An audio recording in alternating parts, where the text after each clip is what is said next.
Now this is a new calf just starting to drink. Just got him, this is the 10th calf. And what I do is, he was bottle fed at the farmer. And what I do is I put the pail between my knees and I lure his head to suck on my finger down in the pail. And then as he starts sucking, I just pull my finger out slowly, very slowly, just so the tip of my finger is just in his lips. And now he's drinking on his own, but he feels my finger in his lips, but he's actually lapping it up with his tongue, because I feel his tongue hitting my finger. And he'll keep drinking. He's sucking it up, but just the tip of my finger is just in his lips a little bit, but he's sucking the milk out of the pail himself. My finger's not in his mouth, it's just in his lips. And if he loses interest and pulls up, then you stick your finger back up again so he can suck it for a minute again and draw your finger back into the milk. And my finger is just touching the inside of his lip, that's it. So he feels my finger there, but he's actually drinking. Now this is only his third feeding. I do not use a bottle like I've said in other previous videos. See, he went after my finger again, see? So he lost interest and he was trying to find the finger. So now I let him suck on my finger for a few seconds, and then I slowly pull it back so it's just on his lips. So it's just in his lip, the tip of my one finger. I never use a bottle. As soon as I get them from the dairy farmer, see, he lost interest again, so I let him suck on my finger, bring him back down into the milk, let him suck on my finger for a few seconds, and then slowly draw my finger out. Now, when it comes to the first feeding, you have to keep your finger in there all the way for the whole entire time. But wiggle your finger around, slowly pulling it back out a little bit, back in again, so he gets used to the finger slipping in and out right from start one. But you have to let them suck on your finger the whole time. They don't bite, they only got teeth on the bottom and at the very, very back, way back in their mouth. So he just feels the tip of my finger right now and touching his inside upper lip. That's all he feels, but he's sucking the milk out of the pail.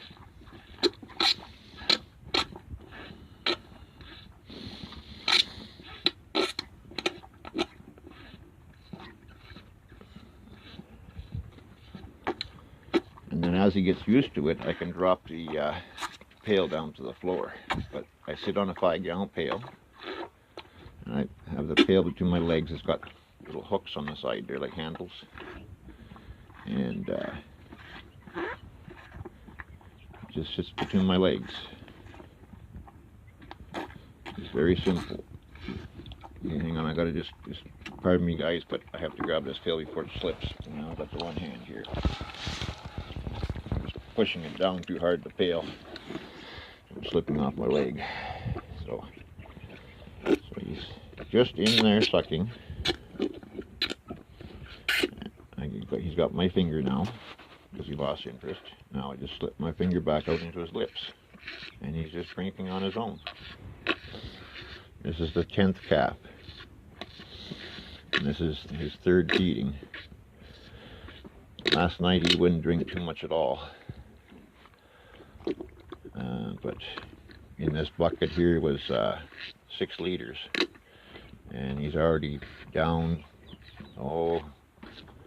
I'd say he's already down 4.5. He was looking for that. He was looking for that suck again. So you just give him the whole finger again. Let him suck on the finger for a few seconds, and slowly slide it out, and just keep pressure on his inside of his top lip with your hand cupped over his nose, because they have a bad habit of shoving their nose down too deep, and then they suck milk in through their nose, and then they don't like it. Then it's hard to get them started again. See, he wants that suck again. See, you let him suck on the finger. Sometimes you can let him suck for more than a few seconds if he keeps kicking it back. See, now I just slip my finger out now, and I'm just holding my finger on the inside lip. And like in a few days, within a few days, he'll be totally on his own. I just put the pail down, he'll go to it.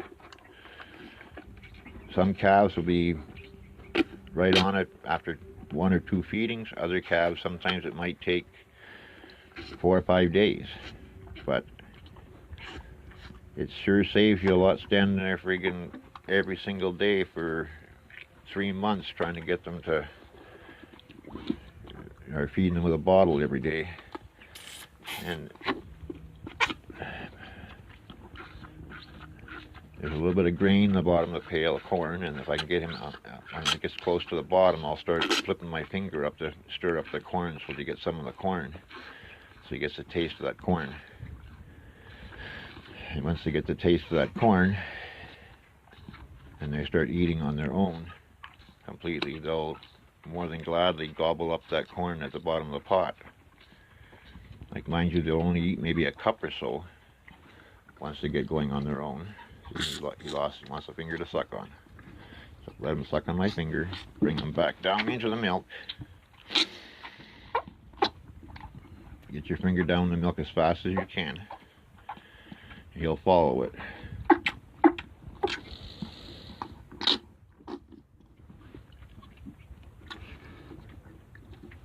I don't normally bring my finger that high. Just let him grab the one finger.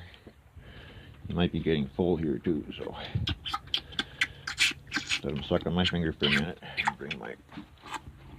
Let him follow it down. If he doesn't follow you down, it just means you haven't let him suck long enough to get him interested.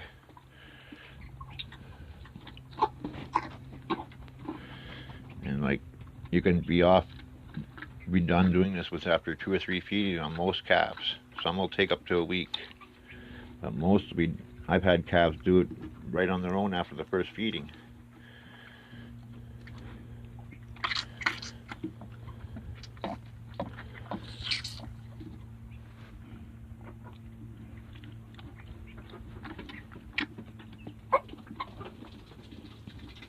I hope you guys can see that okay. It looks okay in the camera.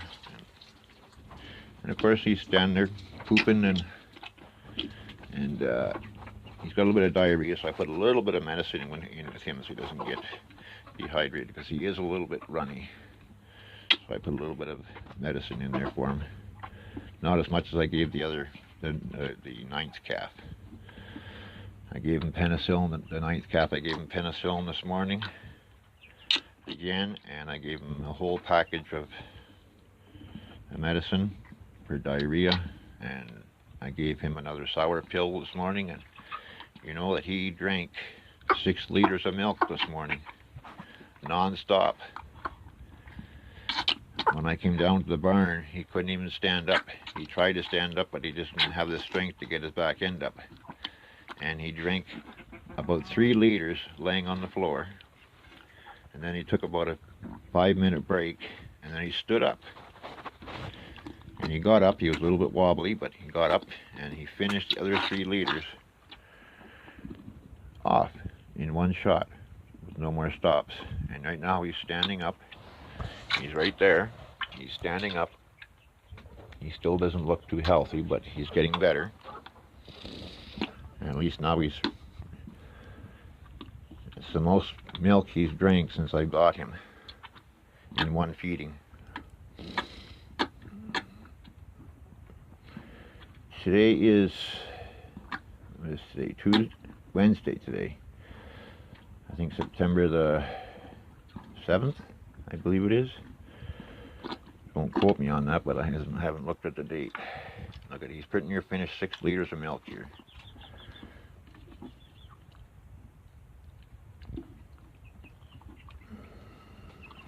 And he's just got my finger in the tip of his mouth. His lip, actually I've had my finger out of his mouth completely a couple of times here while I was talking. And I just let his tongue sort of like just lick my side of my finger when he's drinking the milk. I think he's full.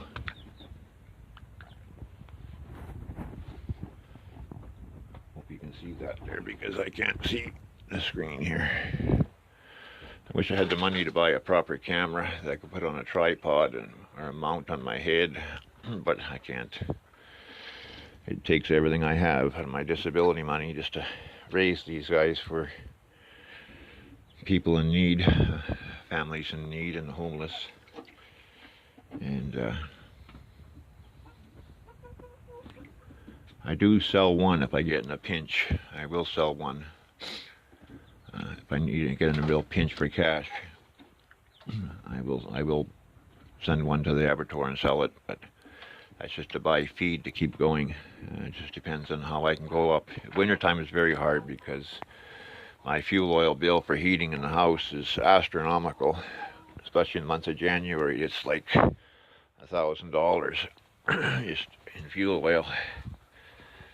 So, and then come wintertime, these guys will be on hay once the snow covers the fields. But I pray we don't get snow until it's usually just the day before Christmas before we get heavy enough snow that it covers the fields, as they can't get to the grass anymore. And then I have to go to hay, and it's anywhere from $75 to $130 a round bale. That's, you know, one bale doesn't last long with 10 head. And just like the corn that I feed them a little bit in the whole corn in the wintertime, just to keep their body mass up when it's 30, 40 below zero. Because they won't come in the barn. They'll come in the barn and eat, hang around the barn for a few minutes, and they want right out. If you lock them in the barn, they moo like crazy. They want out. And it could be snowing and blowing 30 below, but they want outside. And they rather take shelter under one of these big spruce trees here in the brush than they would be in the barn, because they've been used to, since they were babies, being out in the field. I only keep them in the barn here, and for maybe a week, week and a half, and then they're out. I turn them loose after they've been fed, and they're usually back at the barn in the morning. Sometimes they spent the night in the barn, the calves, but this one over here, he would already be outside already, but he's been sick.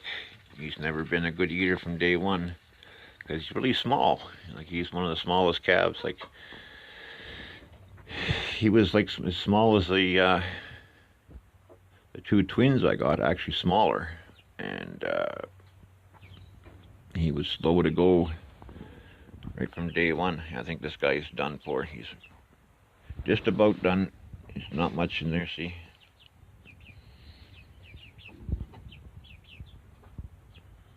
With why you see blue or green in there, that's a little bit of the medicine that I gave him, because he is a little bit loose.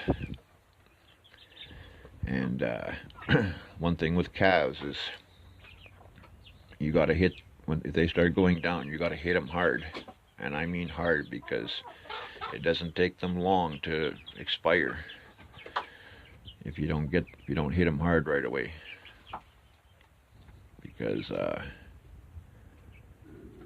like I say, they're very delicate, and as long as they're drinking milk, they'll be fine. They'll stay healthy. But when they get the runs like that, and just straight water coming out of them, they will go downhill so fast on you. Like, I'm surprised I caught this one, because last Friday night there, I was feeding him, and he just shot water 3 feet behind him, and it's like, uh-oh.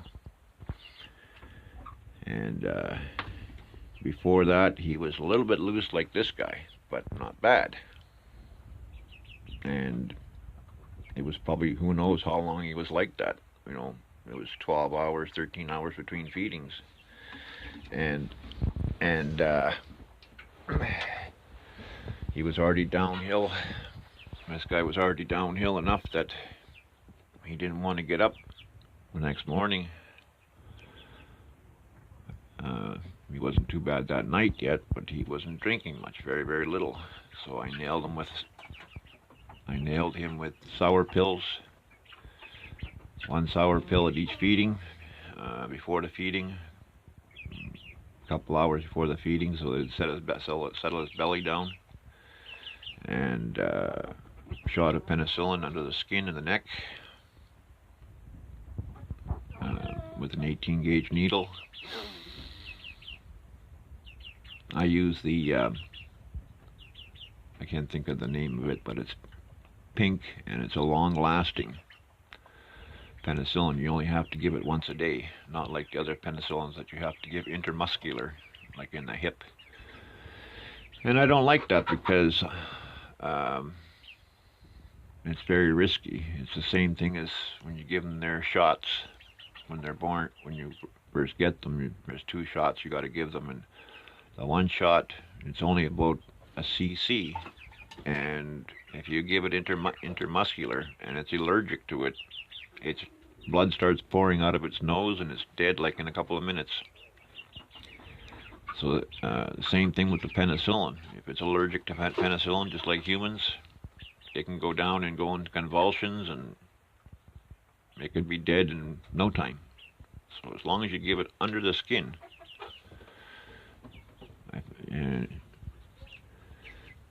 there's no chance of getting a reaction from an allergic reaction on the penicillin, just as it is with one of the shots there that you give them when you first get them. And but he's better now. Like this morning when I came in, he tried to stand up, but he just couldn't get his ass end up, and then he fell forward. This guy here, he's full. I might even turn him outside today. I'm not sure yet. I might give him another day or 2 yet. I'm not sure. He wants to go out because every time I open the door, he tries to get out. But I just want him to get an idea where home is here first, because he will eat grass. They'll get the hang of. They'll see the others eating grass, and they'll start chopping away at it. So anyway, just a short video, just to give you an update on this calf here, and on how I feed them again from the start, because some people have been asking to see it again, more in detail, and give you a quick update on number 9 here. Again, I don't name these because they're for one purpose and one purpose only. We just go by numbers.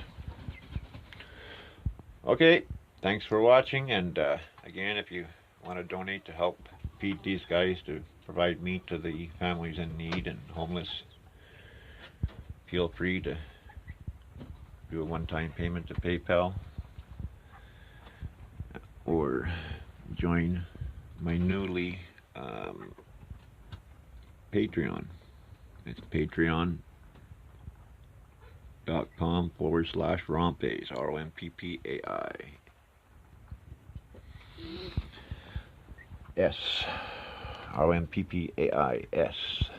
Thank you. Have a great day, everybody, and be safe.